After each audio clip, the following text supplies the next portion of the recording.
Hi, good morning to everybody. मैं self Neeraj Kumar. तो हम चलते हैं। हमने आपको पहले बताया था कि English is the easiest language of the world. English इस दुनिया का सबसे आसान भाषा है। इसको मैंने प्रूव करने के लिए आपको बताया था, हिंदी से अंग्रेजी लाखों वाक्य बनाए जाते हैं। इन लाखों वाक्य बनाने के लिए एकमात्र आधार एसवीओ की आवश्यकता पड़ती है। एसवीओ की आवश्यकता पड़ती है। तो एस का मतलब होता है सब्जेक्ट, वी का मतलब वर्ब, ओ का मतलब ऑब्जेक्ट। सब्जेक्ट, वर्ब, ऑब्जेक्ट, कर्ता, क्रिया और अन्य। तो अब चलते हैं हम सब्जेक्ट के बारे में डिटेल जानने। सब्जेक्ट किसे कहते हैं? यहाँ पे हमने पहले लिखा what is subject. What is subject मतलब कर्ता। व्हाट क्या है? कर्ता। कर्ता क्या है? तो उसका डिफिनीशन मैंने पहले ही आपको बताया कि मेरा उद्देश्य है इंग्लिश को आसान बनाना। ये मेरा डिफिनीशन बहुत ही आसान है, जो एक बार पढ़ने और समझने में याद हो जाएगा। इससे आसान डिफिनीशन आपको कहीं नहीं मिल सकता है। तो चलते हैं हम अपने डिफिनीशन को समझने। What is subject? सब्जेक्ट क्या है? तो उसको हमने लिखा है a word about which we speak something is called subject. A word मतलब जब हम AMD का प्रयोग बताएंगे तो ए का मतलब एक भी होता है, एक का मतलब होता है ऐसा भी होता है, ऐसा सब, ऐसा सब। अबाउट बारे में, अबाउट बारे में। विच जो या जिसको, जो या जिसे, जो या जिसका, जो या जिसके। वी हम लोग, वी हम लोग। स्पीक बोलना, बोलो ना, बोलते बोलते बोलते बोलना। समथिंग कुछ भी, कुछ भी। इज है, कॉल्ड कहलाता, लाता। सब्जेक्ट मतलब कर्ता। मतलब ए वर्ड ऐसा सब, अबाउट बारे में, विच जो, वी हम लोग, स्पीक बोलते, समथिंग कुछ भी, समथिंग कुछ भी। इज है, कॉल्ड मतलब कहलाता, सब्जेक्ट उसे हम सब्जेक्ट कहते हैं। मतलब a word about which we speak something is called subject. इसका हिंदी नीचे हमने लिख दिया, ऐसा सब जिसके बारे में हम जो कुछ भी बोलते हैं उसे सब्जेक्ट कहा जाता है।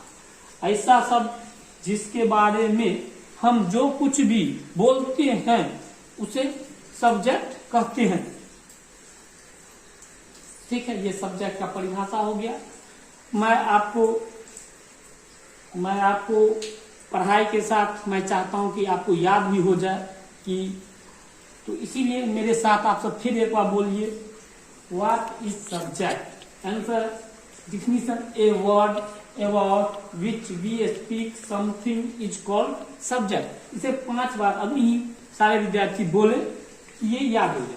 इसका हमने एक एक बात तोड़ के आपको हम समझाया है, उसको ध्यान से समझिए। फिर एक बार हम बता रहे हैं, ए वर्ड ऐसा सब, ए वर्ड ऐसा सब, अबाउट मतलब बारे में, अबाउट मतलब, अब देखिए अबाउट मतलब बारे में, हम नीचे लिखे हैं about Priyanka, about Amitabh Bachchan, about Hrithik Roshan, about Shahrukh Khan, मतलब अबाउट प्रियंका, प्रियंका के बारे में। अबाउट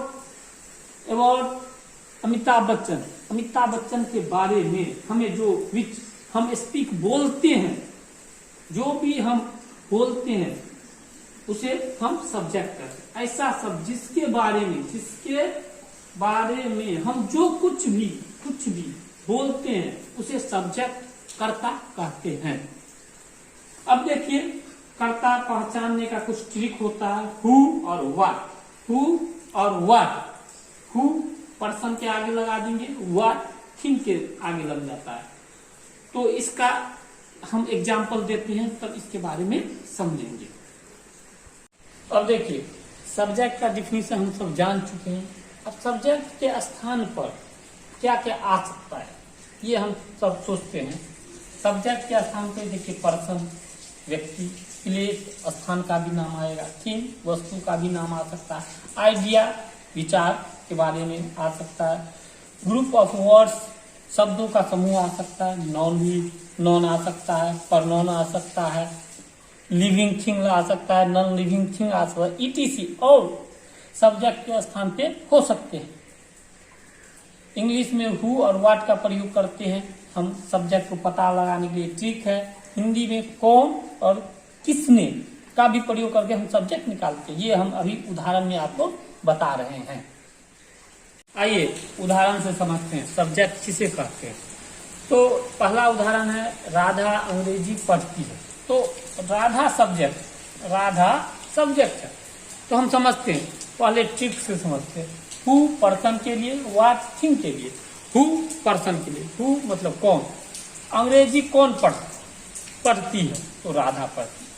वैसे हम डिफिनीशन से, मेरा मेन फोकस है डिफिनीशन से हम समझने की कोशिश करें, सब्जेक्ट खोजने की कोशिश करें।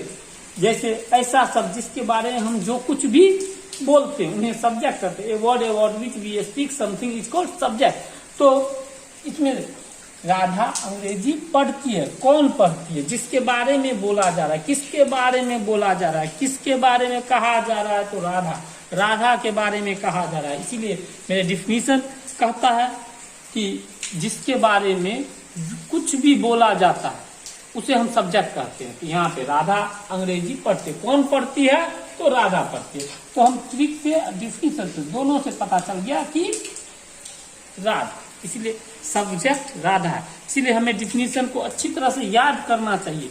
डिफिनीशन के अनुसार हमको सब्जेक्ट खोजना है, ना कि ट्रिक से। डिफिनीशन वैसे ही मेरा डिफिनीशन दुनिया का सबसे आसान डिफिनीशन है, वो आपको याद ही हो गया होगा, और नहीं याद हुआ तो 2-3 बार पढ़ लीजिएगा, याद होगा। दूसरा में चलते हैं, नीतीश विकास करते हैं। नीतीश विकास करते हैं, नीतीश कौन विकास करता है, किसके बारे में बोला जा रहा है, नीतीश के बारे में। नीतीश विकास कर रहे हैं, किनके बारे, कौन विकास कर रहा है तो नीतीश विकास कर रहे हैं। इसीलिए यहाँ पे सब्जेक्ट नीतीश होगा। आगे चलते हैं, जल ही जीवन है। जल ही जीवन है तो किसके बारे में बोला जा रहा है, कौन जीवन है, जल जीवन है, इसलिए सब्जेक्ट जल होगा। अगला एग्जाम्पल देखते हैं। अगला एग्जाम्पल हम देखते हैं, पंकज की गाय दूध देती है। तो इस पे सोचिए, पंकज की गाय दूध देती, इसमें सब्जेक्ट कौन होगा, इनमें सब्जेक्ट कौन होगा, पंकज या गाय कौन होगा इसमें। तो चलते हैं समझने की कोशिश। पंकज की गाय दूध देती है, पंकज दूध देता है, कौन दूध देता है तो गाय। तो यहाँ पे हम सब्जेक्ट गाय को बनाएंगे। पंकज की गाय दूध देती, पंकज दूध दे रहा है नहीं, पंकज की गाय, तो यहाँ पे सब्जेक्ट गाय होगा, सब्जेक्ट गाय होगा। नीचे जस्ट एग्जांपल चलते हैं, भारत की अधिकतर नदियां गंदी है। भारत की अधिकतर नदियां गंदी है।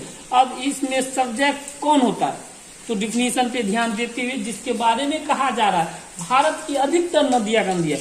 हम भारत के बारे में बोल रहे हैं नहीं, हम भारत की अधिकतर नदियां गंदी है, नदियां के बारे में बोल रहे हैं तो सब्जेक्ट नदियां होगा। कोई व्यक्ति है जो भारत से बाहर से आया, वो कह रहा है कि भारत की अधिकतर नदियां गंदी है, तो भारत गंदा है नहीं, नदियां गंदा है, इसलिए नदियां, इसलिए सब्जेक्ट कौन सा होगा, नदियां। कोई दिक्कत नहीं होना चाहिए। अगला चलते, प्रियंका की माँ बीमार है।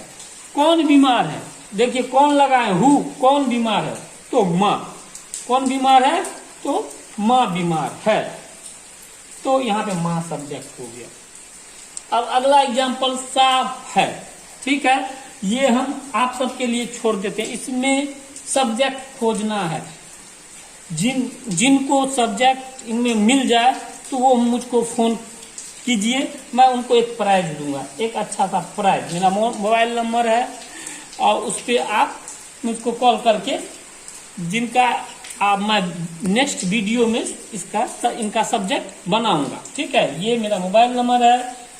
एक और एग्जांपल ले लेते हैं, बहुत अच्छा एग्जांपल। राम ने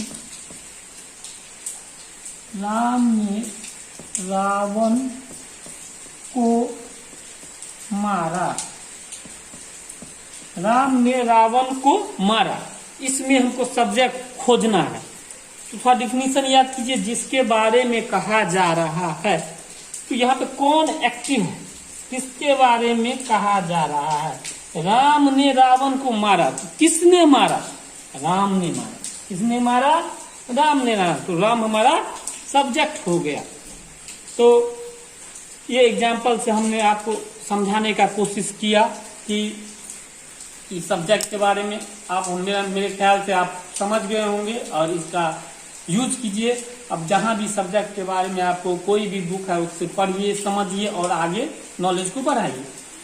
ये एक क्वेश्चन हमने आपको दे दिया, सांप है, इसका सब्जेक्ट खोज के आपको बताना है।